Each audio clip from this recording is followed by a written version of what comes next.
What are things that our students are struggling with that we're not there yet as practitioners on, things that we see as challenging and difficult in our roles as educators, and see if there are tools that can help us with those areas. Hi there, I am Monica Burns, and welcome to the new Easy EdTech podcast episode. As a former New York City public school teacher and current EdTech consultant, I started this podcast in 2019 to share my favorite classroom tech integration tips and stories from my experiences. Each episode offers practical ideas for you to try, share, or save for later. Be sure to check out classtechtips.com/podcast for today's show notes and resources. And if you're listening on Apple Podcasts, Spotify, Google Podcasts, or another favorite podcast app, you'll find the show notes link in the description too. This episode is brought to you by JotForm, a powerful online forms tool for teachers. I'm so excited to partner with them to bring affordable online forms and other productivity tools to help you manage student data. JotForm is excellent for permission forms, quizzes, assessments, parent feedback, and more. They also offer a handful of other free products to help teachers, such as Tables, Sign, and PDF Editor. JotForm helps teachers automate their work and be more productive. Check it out today at jotform.com. That's JOTFORM.com. This week's episode is titled, What Administrators Should Know About AI in Schools with Dr. Kristan Rodriguez. I'm very excited to dive into a topic that has come up a lot in conversations this spring. What do we do about artificial intelligence? How should we think about its place, especially if you are making decisions, interacting with AI tools, or even answering questions that families might have about AI? So Kristan shares a lot of things to think about, and I'm excited for you to hear her perspective and the resources and suggestions that she has. There's a lot here in today's episode, and I can't wait for you to listen. Let's go ahead and dive in.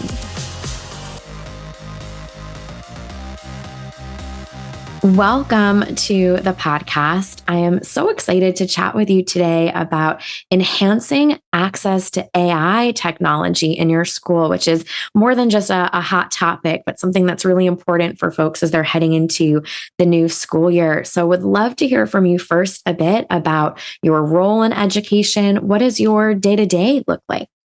So we spend majority of our day working with educators, both teachers and leaders, to make sure that the environments that they set for our students are accessible, that all students are able to succeed in their schools. So prior, I was a principal, superintendent, and teacher. And so my day-to-day now is working with those folks who are boots on the ground, really meeting the needs of our learners. So we do professional development and guided systems design. So different every single day, which is exciting. It's like being in the classroom, I guess. Well, I love that because it gives you such a nice perspective, for our conversation with what you're hearing from people in different roles, what you're seeing in your day-to-day. And today we're talking about AI technology and how administrators can help enhance access to AI tools. But first, can you tell us a bit about the state of AI, of artificial intelligence in schools? What are you seeing in the field? So I think AI to some people is a scary term, and they see that as a replacement of us as educators and as our schools in traditional senses. And so that's not really what we're going to be focusing on, nor do I focus on. I look at AI as a tool that we as professionals utilize, and the tools to which we utilize in the work that we do. And so to that degree, we've been using AI for the past couple of years. Anytime an administrator or a teacher uses Calendly to set up their calendar and send a Zoom invite, that is AI. And so I think Grammarly, you're using Grammarly, that is it. So I think there are instances of artificial intelligence that are being used on a regular basis that people don't even realize. And so we are already using it in our environments. However, the speed to which AI is growing is exponential, and lots has happened even over the summer months from when we left schools in the spring to the fall. And so we'll talk a little bit today about how we can utilize that and maybe even combat some of the fear around the use of tools like ChatGPT for writing instruction in our classrooms. Those types of things, I think, really are stressful for educators. How are students using this? We know our students are technologically agile, more so than most of us. And so how do we make sure that we stay ahead of that in the work we do? Yeah, it's interesting that you share those emotions, right? It's a lot of what I'm hearing from people when I think for many of us, we're holding all of these emotions at the same time. We're hesitant, we're fearful, we're excited, we're curious, we're interested. And I think it's okay to have all of those feelings. But like you said, there's a world of possibility in a lot of this, whether it's even the predictive text we use when we're sending a message to someone, right, has been here in different capacities. So, what are some of the ways in which administrators can even learn how to effectively utilize AI tools in their school, and how can they support their teachers in this learning process? There's a lot of different blogs and websites out there that will kind of share the resources and tools. So I'm going to share a couple of examples of that, and folks that are listening can do additional research and see what those tools are available to them. So there's a few things that they can kind of look at. One is, how do we make our day feel more purposeful? How are we being thoughtful about the use of our time during the day? And how do we use AI to take away some of those tasks that we do that take up our time and instead allow us maybe to be more in the classrooms, to be overseeing some of the systems level work that we want to do. So for example, if we're looking at data use, right, we should no longer, I was literally just left a meeting with a team, an administrative team in a public school who said, because we don't have our designation of cohort students tagged in our data system, we just spent 3 hours pulling out for 195 students their performance on these indicators, right? We should be using data systems in our schools to address opportunity gaps by looking at how do we track attendance for our students? What kind of data dashboards do we have so that we can disaggregate the data by subgroup, look at data over time, cross grade levels in schools with that data. There's things like the MAP accelerator, right? So we can think about using that to help us designate intervention groups for our students. And then there's these like adaptive assessment platforms that we could actually use to create targeted skills and groups of students. So we can really use data for purposes of addressing things like opportunity gaps with the use of AI. So that's like one way that could be helpful. Another, I think, really important one is, how do we use AI as a means of communication, not to replace our voice, but to enhance our voice? So do we use something like ChatGPT? That's something that everyone's a little concerned or afraid about, but something that most of us have played with by now is, how do we use ChatGPT to help us draft monthly newsletters to parents, to create social media posts, to design a weekly email template for us? In other words, we spend so much time doing that kind of stuff when we can be in classrooms, or we can be looking at data and thinking about our system. So again, how can we utilize that to capture time back? And then let's say we want to address some drivers in our system, like our scheduling system. How can we use AI to help us generate schedules that meet the needs of our learners, that are really learner-centered, as opposed to that's how we always did it, or this particular educator, we have to get this class in and we're not going to. And so we can kind of generate our schedules. There's this one called, I think it's called Descendo Zen. And it's like an intuitive scheduling software program. And it allows you, and again, I'm not endorsing any of these. I don't get paid for any of this. Just trying to think of some examples of what I've seen. Yeah. But what I find about traditional scheduling software, because lots of us use it, is it happens once a year. What's different about something like that versus an AI one is it allows you to manipulate the schedule. So if you're looking at like a what I need block for kids, intervention blocks for kids throughout the course of the year that adapts and changes either quarterly, semester wise after 9 weeks of intervention, an intuitive scheduling software program would help with something like that. You could even use ChatGPT to help you create schedules with some specific prompts that would actually help you design a baseline for schedule that you and your team can then refine. And in addition, you can use scheduling software like, for example, Calendly or whatnot to free up you or as an administrator or the principal or the administrative assistant's time to do that. Why not create a chat box that answers frequently asked questions that someone's constantly calling the school on, and the administrative assistant is using that time to answer a question. School day ends on this, half days are here. You can create a quick chat box that, your families, that you input the questions and answers to save time. So there's a lot of time saving techniques that we can provide to our administrators so that they can focus on the other work of systems change.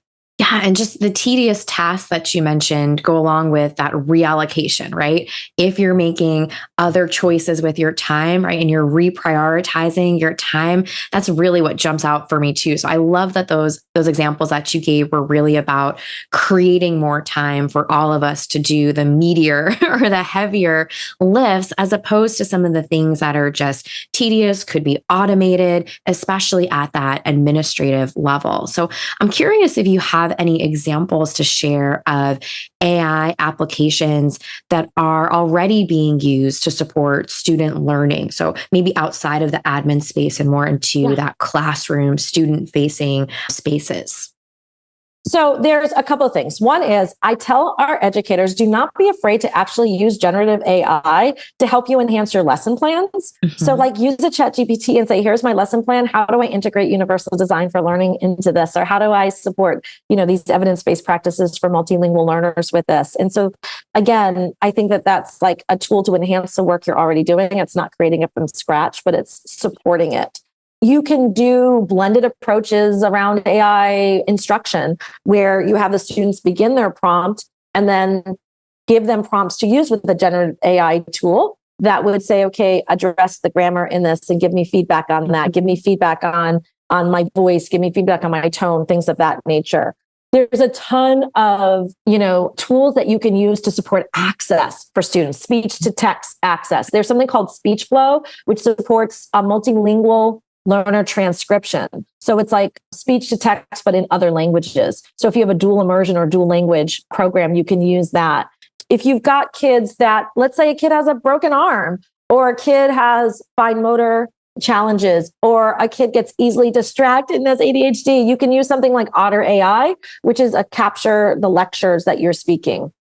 You can use Captions AI for students that you need to provide access that might have some hearing challenges associated with that. Seeing AI site. So I don't know if you've heard of Seeing AI, but what it does is it describes the environment for students so that if they're not able to actually visually see, it visualizes from them. So tons of these things, Symbo Talk, right? That's like a communications board for students that are nonverbal. So like all these kind of resources are integrated. They don't replace our teaching. They're just a tool that we can use to provide access to students that make their experiences, they feel more engaged in the experiences that are happening in the classroom. Speechify, text-to-speech reader, right? Tons. There's so many of these little tools that we can use.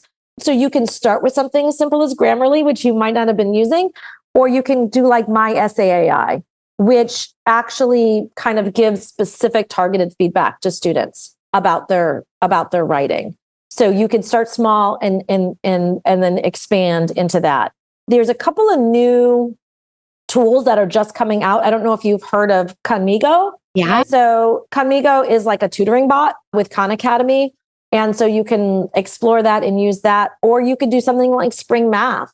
Spring Math just generates kind of an intervention lesson or plan for a teacher that's supposed to be taught by the instructor, right? So it could still be teacher-led, but also gives some real support to them in terms of what specifically they should use for intervention purposes.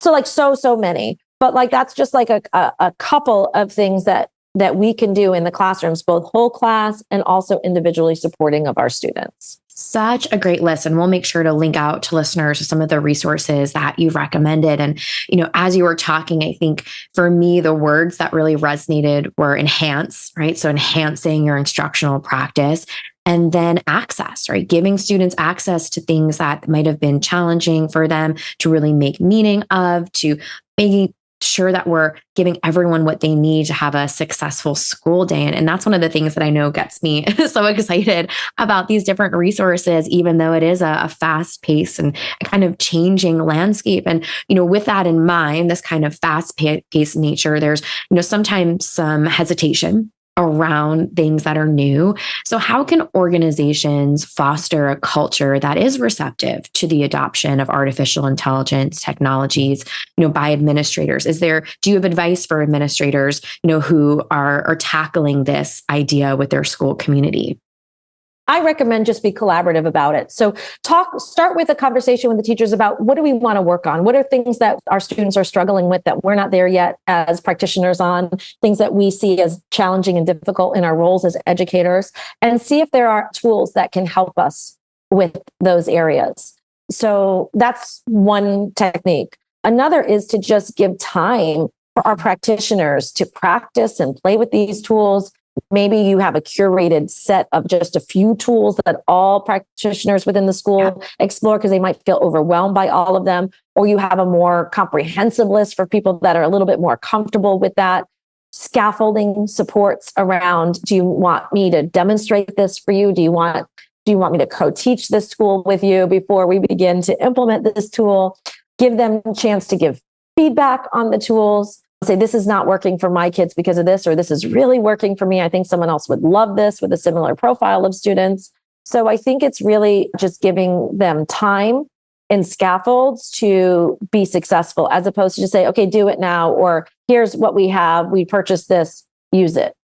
And I love that idea of a curated list too, right? Like these are the ones that we're here to support you with, or everyone is trying out together, right? Building that tool belt. So there is almost a sense of community, around all of this. So, there may be administrators listening or folks who have a leadership role in their school community that are really excited about this and do want to build that culture, right? But there may also be people listening who are a little skeptical or hesitant about adopting AI technology in their work. Do you have advice for those folks who are still feeling like they're not quite ready to jump in or maybe even start a conversation yet with their colleagues?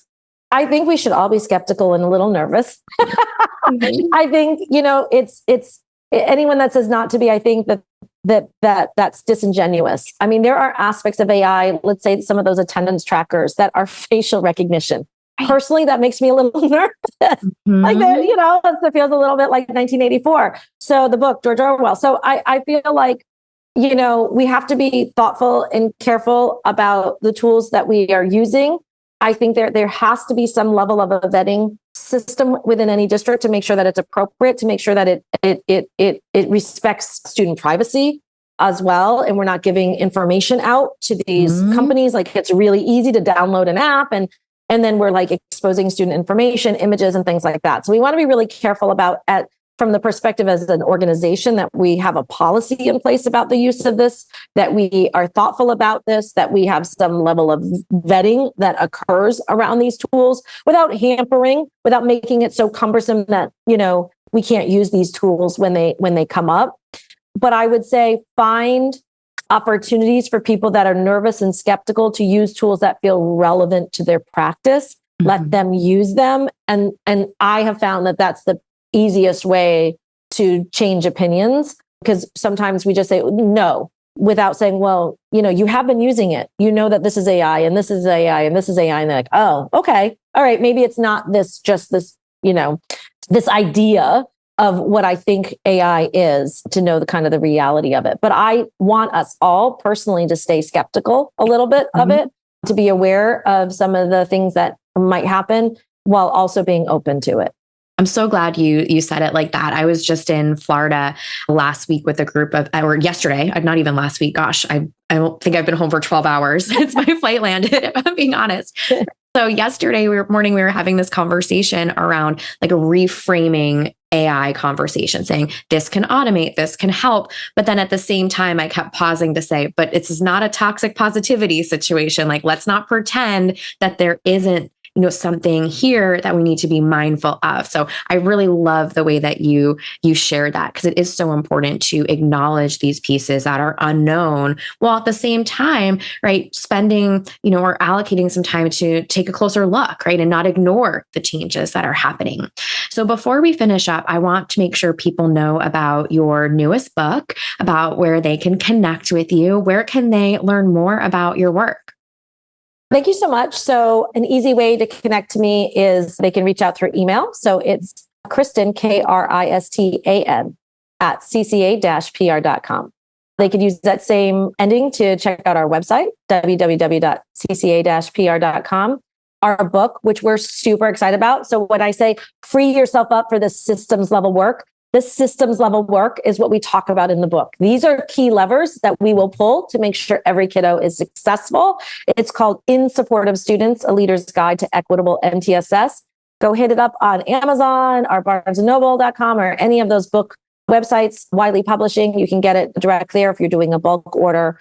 But we're super excited about this. So let's free ourselves up through AI so we can do this important work, which is to make sure that all of our systems are there for our kiddos. And so you can link on, and I can send you other links like my Twitter and other links as well. But that should get you to me. Yeah. Anyone who's listening right now, you can click in the show notes. You'll find all of the ways to stay connected, to learn more about the book In Support of Students. And I'm just so grateful for your time and your energy and these actionable tips that you shared today for this topic that I know is front of mind for so many educators. So thank you so much for joining for today's episode. So grateful that you had me on today. Thank you for all you're doing. There were so many great things that Dr. Rodriguez shared in today's episode, and I want to finish up with a few key points to help make this EdTech easy. Acknowledge the perspectives other people have about AI. Share specific ways AI can impact a person's day-to-day. Stay on the lookout for new tools and the evolving conversation on AI. Remember, you can find the show notes and the full list of resources from this episode, including all of the ways to connect with Dr. Kristan Rodriguez, on classtechtips.com/podcast, and finding today's episode number 227. A big thank you to our sponsor for this episode, JotForm, a powerful online forms tool for teachers. JotForm offers 50% off to teachers, so be sure to check it out today at jotform.com. JOTFORM.com. Thanks for joining us for another Tuesday edition of the Easy EdTech podcast. Remember to hit follow on Apple Podcasts, Spotify, or your favorite app to have next week's episode ready for you on Tuesday morning. Feel free to share takeaways from this episode with friends or colleagues in a quick email or text, or even on social media. And don't hesitate to tag me at Class Tech Tips if you have any questions.